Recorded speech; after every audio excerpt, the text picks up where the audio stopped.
សូមជូននីតិស្ដាប់រឿងព្រេងខ្មែរសូមជូនរឿងសាកអំពើរឿងនេះចាប់ផ្ដើមពីបរិសចំណាស់2នាក់ដែលមានឈ្មោះថាពូតេងនិងពូសូតពូតេងនិងពូសូតគឺជាមិត្តភក្តិជិតស្និទ្ធនឹងគ្នាថ្ងៃមួយពួកគេនាំគ្នាផឹកទឹកត្នោតជូរហើយពួកគេក៏បាននិយាយគ្នាអំពីរឿងមន្តអាគមនិងអំពើដែលបុរាណខ្មែរយើងធ្លាប់ចេះធ្លាប់សាកធ្លាប់ធ្វើតាំងពីបុរាណពួកគាត់ទាំងពីរចាប់អារម្មណ៍យ៉ាងខ្លាំងចំពោះអំណាចនៃអំពើហើយពួកគាត់ក៏ចង់ដឹងថាប្រសិនបើខ្លួនចេះមន្តអាគមទាំងនោះតើវានឹងមានឥទ្ធិពលខ្លាំងប៉ុណ្ណានោះពួកគាត់បានឮថាតាសែមមានក្បួនគម្ពីរបុរាណនិងចេះមន្តអាគមដូច្នេះក៏សម្រេចចិត្តសុំរៀនពីតាសែមដោយសម្ងាត់និងមិនអោយប្រពន្ធអ្នកភូមិនិងអ្នកគ្រប់គ្នាដឹងឡើយពូតេងនិងពូសូតបានទៅជួបតាសែមនៅពេលព្រឹកព្រលឹមនាចិត្តភ្លឺថ្ងៃនោះពួកគាត់ទាំងពីរបានសុំតាសែមរៀនអំពីមន្តអាគមពីបុរាណដំបូងតាសែមបានប្រមានថាមិនអាចបង្រៀនបានទេព្រោះអំពើអាបធ្មប់គឺជារឿងដែលសហគមន៍មិនពេញចិត្តឡើយម្យ៉ាងទៀតប្រសិនបើរៀនហើយយកទៅធ្វើបាបអ្នកដទៃវានឹងនាំឲ្យមានផលអាក្រក់កាលនោះបរិសទាំងពីរបាននិយាយនឹងអះអាងយ៉ាងហ្មត់ចត់ថាពួកគាត់គ្រាន់តែចង់រៀនដើម្បីចេះធម្មតាប៉ុណ្ណោះនិងមិនយកទៅធ្វើបាបអ្នកណាឡើយដោយឃើញការអះអាងយ៉ាងដូចនេះតាសែមក៏យល់ព្រមបង្រៀនកាលនោះតាសែមបានកំណត់ឲ្យពួកគេរៀននៅពេលទីភ្លឺដែលជាពេលស្ងប់ស្ងាត់ហើយពួកគាត់ទាំងពីរក៏អាចរៀនដោយមិនមានអ្នកណាដឹងផងដែរបុរសទាំងពីរស្ដាប់ហើយពិតជារំភើបណាស់ហើយពួកគាត់ក៏គោរពតាមលោកតាសែមប្រាប់ទាំងអស់យ៉ាងខ្ជាប់ខ្ជួនមួយរយៈក្រោយមកពូតេងនិងពូសូតក៏បានរៀនចប់ហើយមុននឹងត្រឡប់ទៅផ្ទះតាសែមក៏បានផ្ដាំពួកគាត់យ៉ាងម៉ឺងម៉ាត់ថាហាមយកសារ៉ុងក្របក្បាលនិងហាមហូបសាច់សំណក់ព្រោះអំពើដែលបានរៀនអាចសាបប្រសិនបើមិនគោរពតាមក្បួននេះមួយវិញទៀតតាសែមក៏បានផ្ដាំថាហាមប្រើប្រាស់អំពើនេះទៅលើអ្នកណាឲ្យសោះបើមិនអញ្ចឹងអ្នកភូមិមុខជាមានគ្រោះថ្នាក់បរិសទាំងពីរកាលនោះក៏បានសន្យានឹងចងចាំហើយក៏ត្រឡប់ទៅផ្ទះរៀងខ្លួនក្រោយមកទៀតពូសូតចាប់ផ្ដើមមានការសង្ស័យថាអំពើដែលខ្លួនបានរៀននោះពិតជាមានអំណាចពិតឬក៏យ៉ាងណាដោយចង់សាកល្បងចំណេះដែលខ្លួនបានរៀនគាត់ក៏បានយកចេកមួយស្និតមកសូត្រអំពើដាក់បន្ទាប់មកគាត់ក៏បានឲ្យចៅពៅដែលជាក្មេងម្នាក់នៅក្នុងភូមិយកចេកនោះទៅទុកនៅផ្ទះពូតេងដោយសន្យាថាឲ្យប្រាក់ជាថ្នូរចៅពៅមិនដឹងថាចេកនោះមានអំពើឡើយក៏យកទៅទុកតាមការបង្គាប់ព្រោះថាខ្លួនកំពុងតែបានប្រាក់ផងដែរកាលនោះជាអកុសលមីងចំដែលជាប្រពន្ធពូតេងក៏បានដើរមកហើយគាត់ក៏បានឃើញចេកនិងបានគិតថាចេកនោះពិតជាទុំល្អណាស់បើយកទៅហូបមុខជាឆ្ងាញ់ជាមិនខានក្រោយហូបហើយរយៈពេលកន្លងទៅមិនប៉ុន្មានថ្ងៃមីងចំក៏ចាប់ផ្ដើមឈឺពោះយ៉ាងខ្លាំងពូតេងដែលជាប្តីមើលឃើញចេកហើយក៏ដឹងភ្លាមថាអាយ៉ា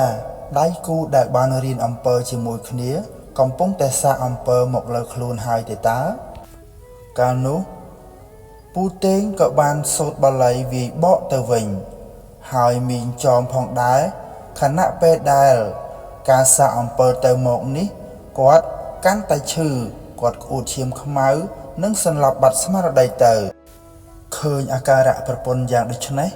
ពូតេងខឹងណាស់ដូច្នេះពូតេងសូត្រខ្លាំងឡើងហើយក៏សម្រេចចិត្តថាគាត់នឹងសងសឹកពូសូត្រវិញពូសូត្រឯនេះវិញមានបំណងចង់សាកអំពើលើពូតេង តែបែរជាធ្លាក់លើប្រពន្ធពូតេងទៅវិញទោះជាយ៉ាងណាគាត់ក៏សប្បាយចិត្តព្រោះអំពើរបស់គាត់ពិតជាស័ក្តិសិទ្ធិពិតមែនហើយគាត់កាលនោះក៏បន្តគិតរកវិធីសាកល្បងនិងផ្ចាញ់ពូតេងជាបន្តទៀតពូតេងកាន់តែខឹងហើយខឹងទៀតកាលនោះគាត់បានរកវិធីវាយបកវិញហើយគាត់បានប្រើចៅពៅឲ្យមកផ្ទះគាត់រួចគាត់ក៏បាននិយាយទៅកាន់ចៅពៅឲ្យចៅពៅយកទឹកឃ្មុំរបស់ខ្លួនរួចសូត្របាលីនោះយកទៅឲ្យផ្ទះរបស់ពូសូត្រដោយគាត់សន្យាថានឹងឲ្យអាហារនិងប្រាក់កាសមួយចំនួនដល់ចៅពៅផងដែរលុះចៅពៅយល់ព្រមចៅពៅក៏យកទឹកឃ្មុំនោះទៅកាន់ផ្ទះរបស់ពូសូត្រប៉ុន្តែកាលនោះពូសូត្រមិនបានទទួលយកទឹកឃ្មុំទេផ្ទុយទៅវិញកូនស្រីរបស់ពូសូត្រដែលឈ្មោះថាភូងគឺជាអ្នកបានទទួលពីចៅពៅដោយមិនដឹងថាវាមានអំពើនាងក៏យកមកភ្លក់ហើយភ្លាមនោះនាងក៏ចាប់ផ្ដើមឈឺក្បាលម្ដងបន្តិចរួចវាលាកន្លងទៅនាងក៏ចាប់ផ្ដើមឈឺយ៉ាងខ្លាំងរហូតដួលសន្លប់បាត់ស្មារតីពូសូត្រដែលជាឪពុកបានពិនិត្យមើលអាការៈរបស់នាងភួងហើយកាលនោះពូសូត្រពិតជាបានដឹងយ៉ាងច្បាស់ថានេះជាអំពើរបស់ពូតេងពូសូត្រគាត់ខឹងខ្លាំងណាស់ព្រោះពូតេងមិនបានធ្វើលើខ្លួនបែរជាធ្វើឲ្យកូនស្រីរបស់គាត់រងគ្រោះទៅវិញពូសូត្រកាន់នោះក៏សម្រេចចិត្តថាគាត់នឹងសងសឹកឲ្យកាន់តែខ្លាំងជាងមុនទៅទៀតចាប់ពីពេលនោះមកពូតេងនិងពូសូត្របានចាប់ផ្ដើមប្រើអំពើផ្ចាញ់គ្នាទៅមកដោយគ្មានអ្នកណាព្រមបញ្ឈប់ឡើយសកម្មភាពវាយបកដោយការសាកអំពើទៅមកបែបនេះពួកគាត់ទាំងពីរពិតជាមិនបានកើតអ្វីទេប៉ុន្តែអ្នកដែលរងទុក្ខខ្លាំងបំផុតគឺជាមីងចោមនិងនាងភួងទៅវិញទេកាលនោះពូសូត្រកាន់តែសូត្រអំពើដាក់ទៅពូតេងនាងភួងកាន់តែឈឺចាប់ចំណែកឯពូតេងឯនេះវិញកាន់តែសូត្រអំពើសក់មកវិញមីងចោមក៏កាន់តែក្អួតឈាមនិងឈឺជាខ្លាំងដូចគ្នាកាលនោះមីងចោមឈឺពេកក៏ស្រែកខ្លាំងឡើងចំណែកចៅពៅដែលរត់លេងនៅជិតនោះក៏បានស្ដាប់ឮហើយចៅពៅក៏បានលបឃើញថាពូតេងកំពុងតែសូត្រមន្តអាគមចំណែកមីងចោមកំពុងតែវេទនា